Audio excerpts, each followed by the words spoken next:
Hi everyone, I'm Bianca Nicole. And I'm Byron. And this week is Mental Health Awareness Week. So we wanted to just have a quick chat about, mental health awareness and wellness and well-being. Because I think it's one of those things that entrepreneurs probably struggle with, but also it's probably something that isn't always spoken about within the context of being in business and being an entrepreneur. But also just more generally, just in life and in friendships. And I know recently, Byron, we've had various conversations about this. Yeah. And also just about that whole, when you're on the phone to someone, you say, "Hey, how are you?" Or you message a friend, you say, "Hi, how are you?" But kind of as a kind of just a precursor to the conversation, not as a genuine inquiry. Yeah. And we kind of talk about the fact that you need to say, "No, really, how are you?" And you've been doing that recently, right? Yeah, a little bit more than perhaps before, but probably still not enough. And kind of what I mean by that is, when you phone someone and you're like, "Hey, how are you? You're right." It's just like an opening statement. It's your opening hello. Like, it isn't a genuine, "Yeah, how are you? How's your mental state?" Or how are things in life? We all go through various things in life. We all have various challenges. We all have various problems, whether it be financial, whether it be family, whether it be business. We all have various problems, and it can affect people in different ways.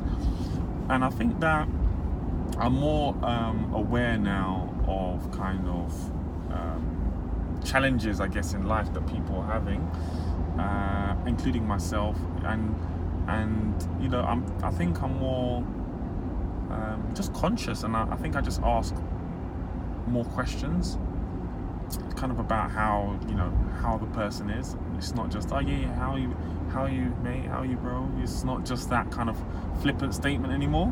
I try and be a bit more consciously aware that life is not easy, and try and get people to talk about it. And it's surprising, because the more I talk about challenges that I may have in my life, like, in fact, recently this is the first time I've probably had like challenges in my life that are like, okay, yeah, this is a serious challenge, or that I've not been used to, that are not just kind of like just general business kind of day-to-day kind of stuff.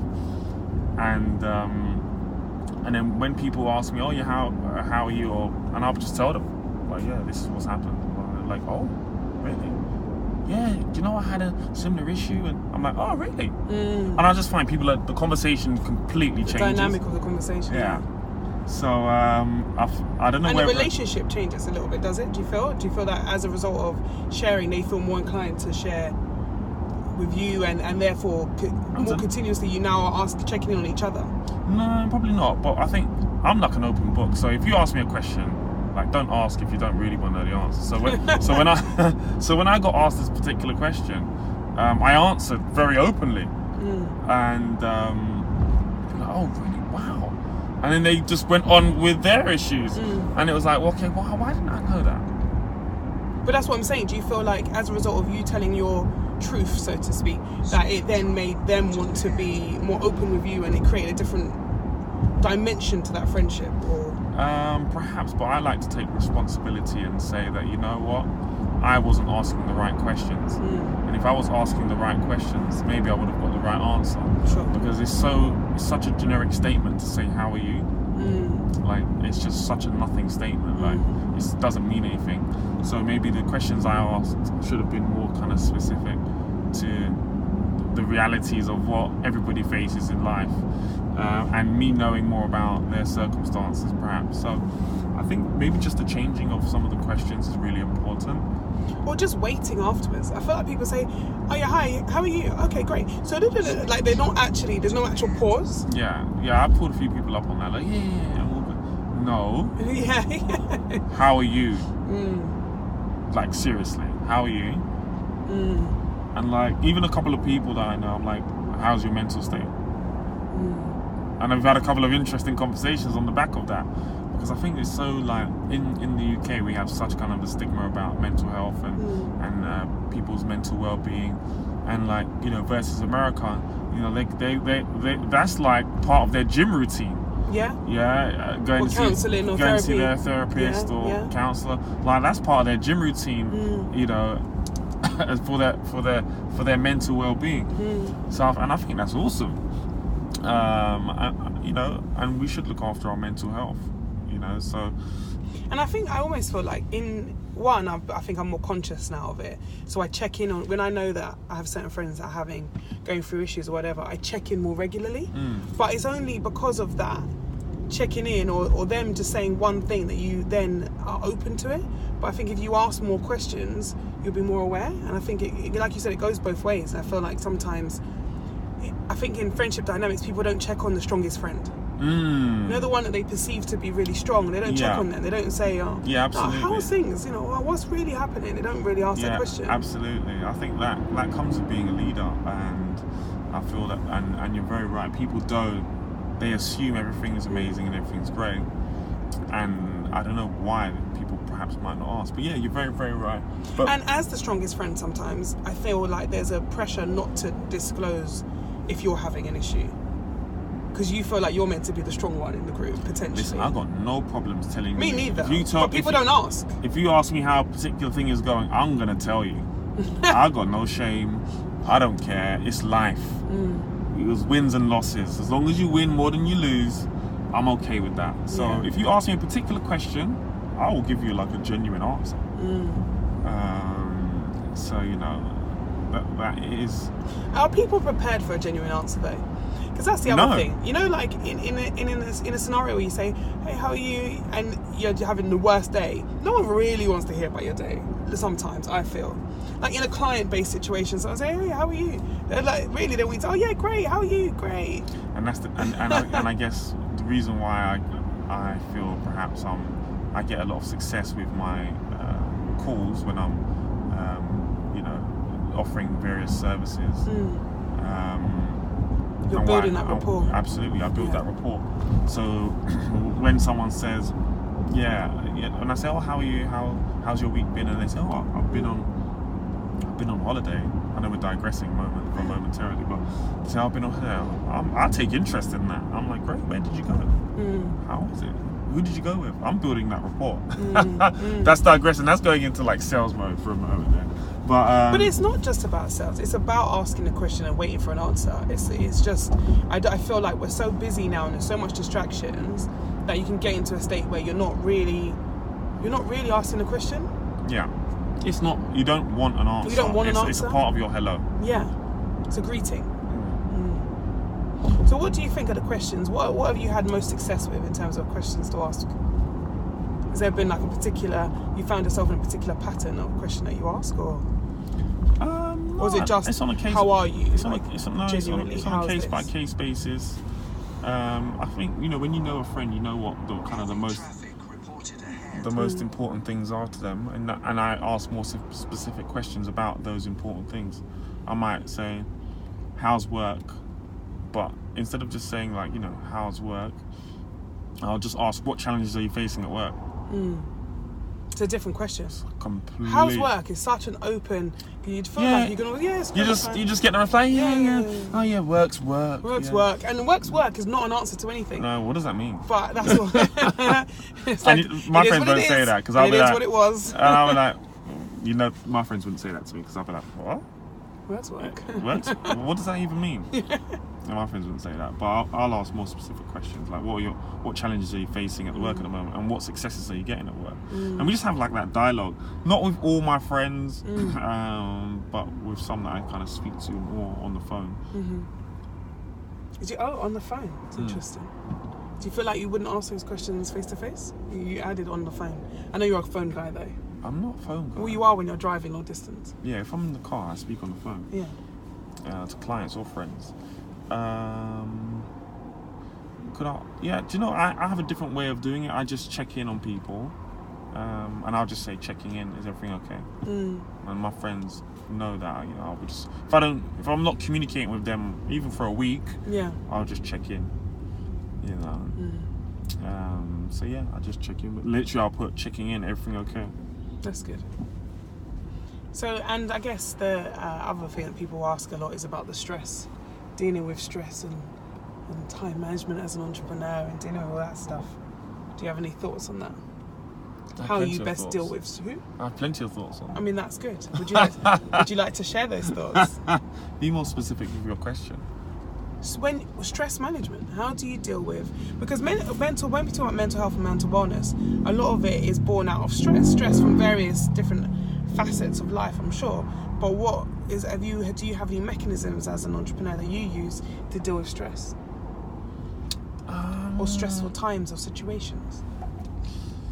Do I have any mechanisms? I probably have them, but perhaps I couldn't articulate them in a way that kind of people could follow or understand. And my job and my role within my businesses is stress management. By the time it lands on my desk, it's a problem. Crisis management. Yeah, it's crisis management. Crisis management, yeah. And that is often stressful. Someone's not happy, something's happened. That's my job. And I just... As well as strategy, of course. Of course, there is an element of strategy, but by the time it gets to you, there's no strategy. Strategy has failed, processes have failed, humans are involved, so that every process you put in place, still there's an element of failure could potentially happen. So my job, by the time it gets to me, is stress management. So I probably am more resilient to stress than most people, or more resilient than perhaps I realise. But that's a really good question, and something that we'll probably break down. I feel like you don't think you have certainly, but I think you do. Like you went for a period at least of meditation. Yeah, absolutely. So that's one thing. Yeah. You have your regular sporting thing that you do, football. Yeah, this is like work-life balance, isn't it? And just being... I don't know that. I think some of these things are helpful in terms of stress. Yeah, I'll give you that. Yeah, so yeah, I guess we can touch on that. So yeah, meditation, absolutely. Just taking that time out and just having that peace of mind, just to let your thoughts and I loved it. And this is perhaps, people that know me know that I don't like sleep. I don't need a lot of sleep to function and be still on top of my game. But I was struggling to sleep. My mind just had too much going on. So I decided to start meditating, and I used an app, which was really, really useful, and it was just gave me just peace. I know you're not supposed to fall asleep whilst meditating, but often... Are you not? I don't know, it happens to me every time. No. But when I first started, I was using it kind of to just... As part of your sleep. Almost part of my sleep process. And it would just make me fall asleep. But yeah, I meditate regularly now. Just switch from the world. That fast-paced life that we live. Because my working hours, when people talk about work-life balance, my working hours is when I open my eyes to when I close my eyes. So I've had to make sure I put in some routines in place to make sure that I look after my mental well-being and my mental state. And even recently, I've added kind of just something motivational in the morning. When I wake up in the morning and laptop open, my laptop's there, my second wife, and my laptop's there, opened up, put something motivational on. And unfortunately, you've had to endure some of that. Look, it could be a worst habit. I'm sure waking up and listening to motivation is not terrible. Your eye opens like, what is this going on so early in the morning? Look, yeah, there are times when it's like 6 a.m. and I'd rather you just listen to it not inside the bedroom or whatever. So yeah, no, definitely, you're very right. And again, perhaps I've not... You've not acknowledged that these are... Yeah, these are ways that I just make sure that I have fun with it, with life. And, sometimes when these things come across your desk and come across, sometimes it's not about reacting there and then. Sometimes I just take a moment. I look at it, you know what, let me park that for an hour. And then I come back to it, because often, what's the worst that can happen? I look at it, what's the worst that can happen? Okay, that sets how high it is on my agenda. Yeah. I was going to say that actually. I think that's one thing I have been trying to do more recently, is just work on what my to-do list looks like. So yesterday I posted this, it's like a matrix of how you organize your to-do list in terms of priority. And so it kind of says if something's urgent and requires your work, then you need to do that now. If it's non-urgent and not important, don't do it. If it's urgent but someone else can do it, delegate. And I think that's so important. And I think that's one thing that I've had to start being accountable for is doing just that, just planning my day better and being more clear about what needs to be completed, what is a priority and what can wait. And I know it's frustrating sometimes when people email me and it's not on my priority list for that day, but it's kind of like something you have to do in order to take ownership of your time and your stress levels, because it is stressful. And I think you have to be able to plan your day to prevent you from feeling that stress. Agreed. But I think I need to do more in terms of like having that. I think exercise and doing other, like having external extracurricular activities you do regularly. I think that's one thing I haven't really captured yet. And I love it. And I love it. Playing football. As I've said before, I just love winning. So when I don't win, I'm not so happy. But that's kind of why I stopped doing. People always ask me when I did martial arts, mixed martial arts for like 10 years. And people say, why did you stop? And I said, you'd go to work, from whatever time to whatever time, and you'll go to martial arts. And my martial arts is like, I loved it. The information you receive, the knowledge, the skill set, the strength, the conditioning, the mindset, it's awesome. But what would happen is I would go to this training session after a hard day's work, and there's some guys that are trying to take my head off. Like, so you have a day of firefighting. So I have a day of stress, then I have an hour and a half of trying to survive, because this guy's like trying to kill me, and I'm just like, okay, this was no longer fun. And then not everything you do in life needs to be fun. I get that, but I wanted it to be kind of fun as well at the same time as all the other things that I mentioned. So it was like I go for a hard day's work and I go to a hard day's training, and there was no fun element to it, and I was just like that was one of the main reasons, but there's some other reasons as well, time and so on and so forth. But that's why I enjoy football so much. It's because the fun that I get from football, the joy, the banter that I get from football is awesome, and it's a bit, if you make a mistake, it's just it doesn't matter, right? If you make a mistake in martial arts, you might end up with a black eye, broken arm. Like, it's serious. It's not really good for business. It's not good for business. No. A couple of times I've had a big lip. And you got a meeting the next day. I'm limping, I'm hobbling. I mean, that happens at football too, to be honest. Yeah, but not as bad. Okay. If I'm out football, that's it. I'm a goner. Yeah. Not this one, the next one. So yeah. Anything else you want to touch on? No, that's it. I think it's just I just think it's really interesting. I think we've had some really interesting conversations with like Ruth Cooper Dixon and a few other people about work-life balance and stress management and so on. And I think I've learned of late, just from talking to some of these people, about some of the other techniques that is really important to kind of maintain your work-life balance and stress management. And I just wanted to talk about I think my main thing was to say to people, ask people how they are. Ask the question, mean it, ask them about their challenges, and don't leave that strong friend out of feeling that they're fine, they don't need any help, because you just never know. And I think the statistics around suicide and mental wellness in the UK are scary, and I think it's because maybe people are not asking the right questions, and people are afraid to reach out when they think they need help, or they don't realise they need help. And I just think that we need to, partially it's on us as friends and partners and family to ask the right questions. Yeah, absolutely. So I guess the moral of the story is check in on your friends.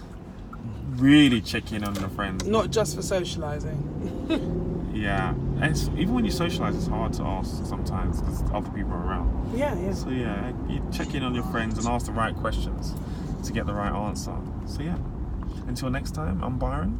I'm Bianca. Self-made. Your success. Bye. At the roundabout, take the second.